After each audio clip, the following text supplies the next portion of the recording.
C'est un homme assez particulier qui nous entraîne à la découverte de différents déserts qu'il a été amené à traverser au cours de sa vie mouvementée et tourmentée.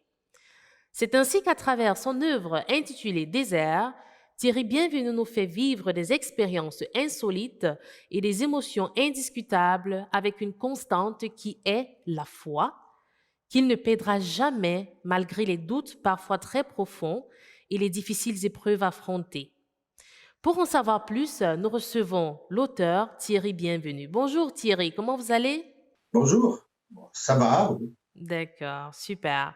Afin de satisfaire notre curiosité, nous aimerions savoir qui est cette personne-là qui se cache derrière ce nom de Thierry Bienvenu. Qui êtes-vous en réalité? Qui suis-je? Oui, Eh bien, je crois que dans le livre, je me dévoile quand même pas mal. Je dis un peu mes origines, ethnie suisse. Donc, je suis suisse. Je viens de Vevey, qui est une petite ville au bord du lac Léman. Et voilà, puis je suis né dans un foyer catholique, et puis qui ne pratiquait pas la religion. Je suis parti dans ma tête, pas littéralement de la famille, mais je suis parti dans ma tête. Je suis devenu rocker, et puis après, j'ai appris différents métiers. Et puis, je suis revenu à la fois par l'action de Dieu qui a eu pitié de moi, en fait, comme il écrit dans l'Évangile.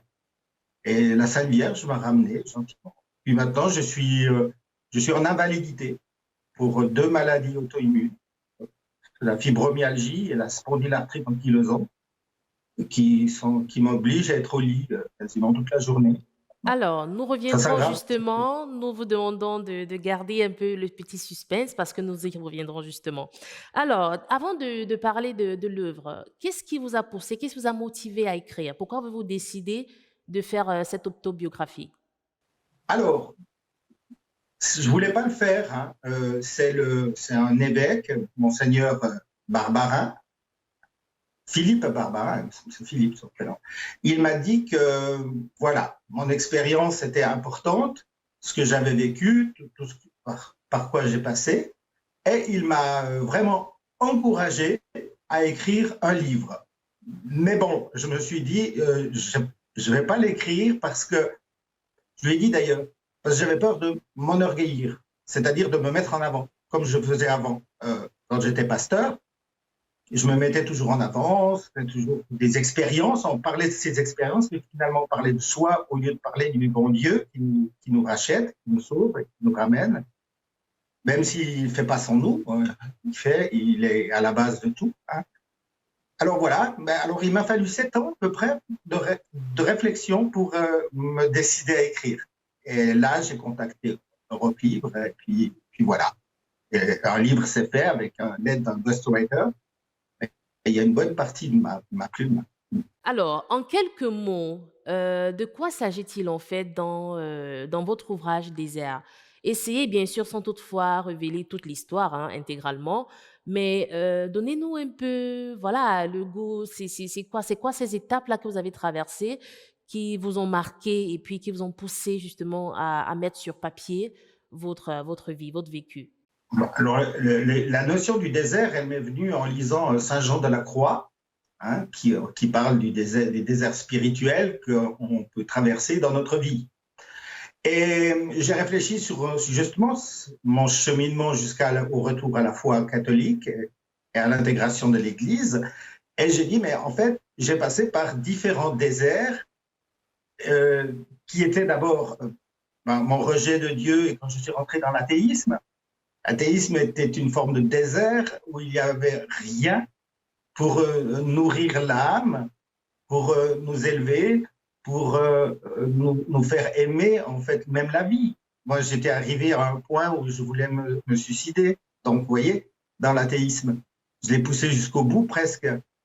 Et en fait, il y avait des oasis, oui, des groupes de rock, mais l'eau était frelatée, ça désaltérait pas déjà, et puis c'était frelaté. Et après, quand je suis revenu vers Dieu, je suis passé par des mauvais chemins à cause de ma tête dure.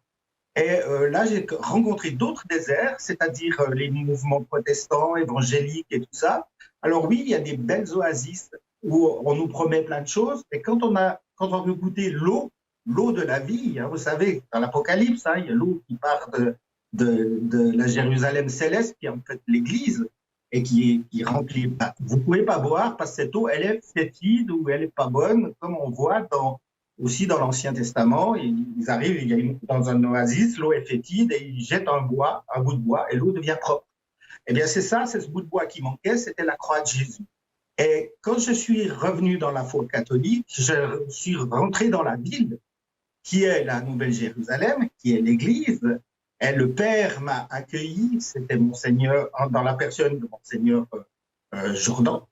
Et là, j'ai eu 2 années de bonne eau, de choses formidables. Et tout à coup, je suis rentré dans un autre désert, alors qui est le désert de la foi. Et à travers ma maladie, c'est une sorte de désert, et là aussi, il y a des oasis. La personne qui m'apporte la communion, le fait que je puisse prier, ben là, l'interview, là, c'est une oasis, mais ce sont des oasis qui nourrissent l'âme, qui édifient, et puis qui nous aident à mieux aimer Dieu et notre D'accord. prochain. Ok. Voilà, c'est ça, le désert. Super. Et un message que vous désirez laisser à ces personnes-là à vos lecteurs, à ces personnes-là qui auront la possibilité de vous lire, de vous écouter? Oui, ce message s'adresse à ceux qui sont dégoûtés de l'Église, qui quittent l'Église catholique, qui disent oh, ben, il n'y a rien dans cette Église, il n'y a que des formes, il y a les paroissiens où je vais, ils ne sont pas très spirituels, etc., etc. Je leur dis, mais vous avez tort de partir. Enfin, si vous quittez l'Église, vous rentrez dans un désert spirituel. Et dans ce désert spirituel, vous ne trouverez aucune oasis qui va vous rafraîchir. Donc, il faut rester dans l'Église catholique. Et moi, je vois bien, si j'analyse ma vie, si j'étais resté fidèle dans l'Église catholique, parce que j'étais servant de messe, eh bien, ma vie aurait été complètement différente, complètement différente. Je ne serais pas passé par toutes ces épreuves terribles, j'en aurais eu d'autres, certainement. Mais j'aurais eu au moins la joie d'être auprès du Père tout le temps. Quand on voit l'Eucharistie, c'est la messe qui doit... mon directeur spirituel me disait un jour, si tu n'aimes pas les cantiques à la messe, ce qui est mon cas, parce que j'aime les chants grégoriens, si tu n'aimes pas les cantiques à la messe, regarde l'autel. Pense à Jésus-Christ qui va venir nous nourrir, qui vient sous le voile de l'hostie et du vin, hein, nous se donner à nous. D'accord. Ça, on ne peut pas remplacer ça, donc il ne faut pas partir de l'Église catholique, même s'il y a plein de choses qui nous révoltent. On ne D'accord. peut pas être révolté d'ailleurs. Je dis Ok. ça. Super. Non, mais dans ce cas, sur cette note, nous vous disons merci. Merci pour votre présence, votre intervention. Déjà, car vous avez apporté plus d'éclaircies à votre ouvrage. Et Merci. voilà, plein de bonnes choses. Dans tous les cas, nous vous souhaitons, hein, Monsieur À vous, Thierry. D'accord. à vous aussi, je vous remercie beaucoup. Merci pour votre gentillesse et pour cette interview. C'est gentil, merci. Merci beaucoup. Alors, sur ce, nous laissons le soin au lecteur de découvrir la très belle histoire qui s'y cache. Et Désert, écrit par Thierry Bienvenu, est désormais disponible dans les librairies et plateformes digitales. Une publication de Europe Livre.